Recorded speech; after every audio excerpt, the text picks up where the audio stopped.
After the Capitol attack on January 6th, plenty of Republicans were totally down for it.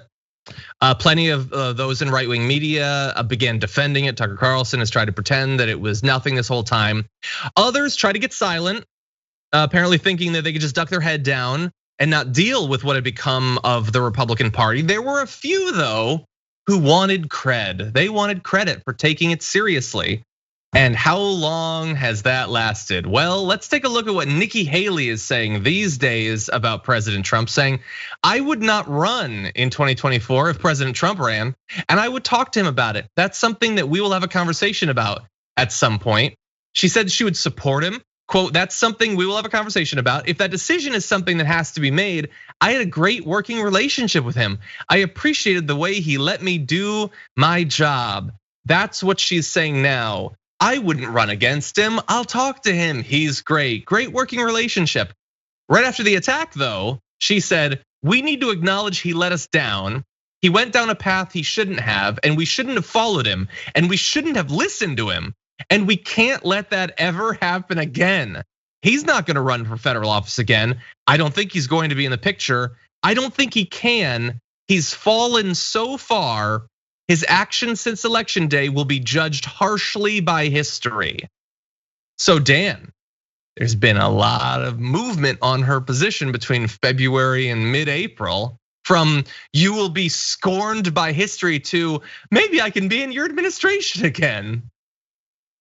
Like left is best, left is best, left is best. Because all of us, like we knew this from the beginning. Like we said that the more time goes from these events that happened on the January 6th, like Capitol insurrection, the more people are gonna start forgetting about it, and people are gonna, especially people in the Republican Party, are gonna start to be able to read the tea leaves as to where the party is moving. And I'll admit this kind of, I guess like afterglow period of the election, let's say, when they lost everything. Usually, like, in 2012, the Republicans had this like diagnosis of how they could win with Latinos, then promptly burned it in the garbage. And like they did all these other different tactics to kind of look inwards and see what they could do as a Republican Party.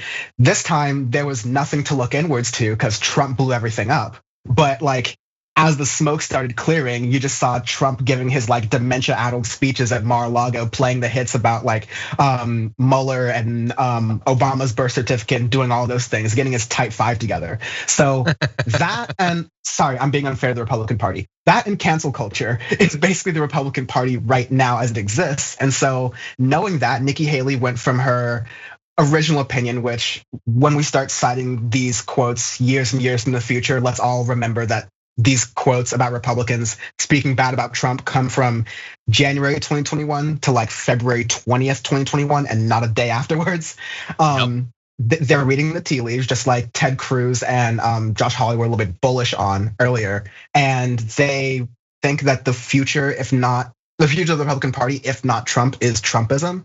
And Nikki Haley, during the Trump administration, there were some rumors that Trump would get rid of Pence and run Nikki Haley as a VP pick. So there's some like things that maybe she could be prominent in that thing if she allies to Trump right now and makes the Trump people know that, okay, Nikki Haley has got our side. She's with our fight. We understand the Trump fight and struggle is full of a lot of like racism and bigotry and all those other different things. But I mean, again, Nikki Haley's just playing her card. She's doing the dance, as John Boehner talked about, that politicians tend to do when they're trying to figure out what people they can get power from and how to pander to them as much as possible. Yeah, you're right. I remember those rumors about Pence and Haley. You know who else remembers that? Nikki Haley. She's definitely thinking about that right now. Yeah, this guy that like, he's fallen so far. Hey, Trump, can I fall with you? Like, maybe we could rise up someday. That's all it is. Look, there's we have to start like writing down our lessons of politics, but the most fundamental one is just wait. If you're a politician, no matter what you do, just wait, and eventually it'll all be okay. So they waited to see, would America and politics and all of that turn irreparably against Donald Trump? Would the Republican base realize, oh my God, where have we gone? We're sacking the Capitol?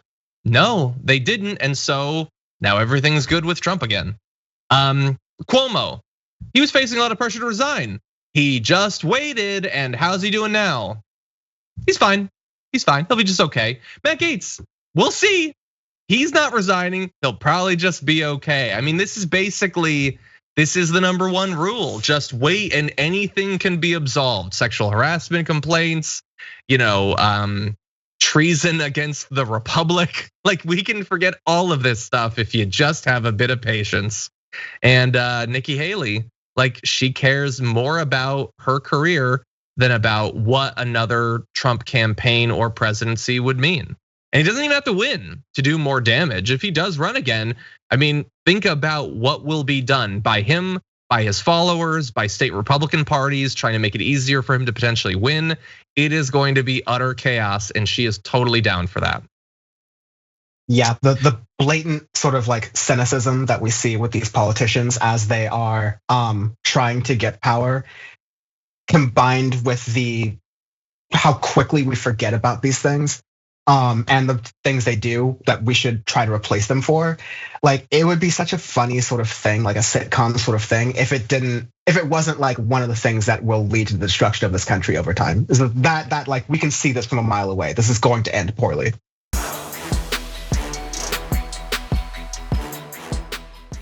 Check out the Damage Report podcast each day, wherever you get your podcasts, whether Pocket Casts or Stitcher or iTunes. You can join me as I give you the news and stories you want, with a range of co-hosts and interview guests jumping in on the fun each day. Again, that's the Damage Report, wherever you get your podcasts. And if you get them at iTunes, don't forget to rate and review. Sometimes I'll read them live on the show.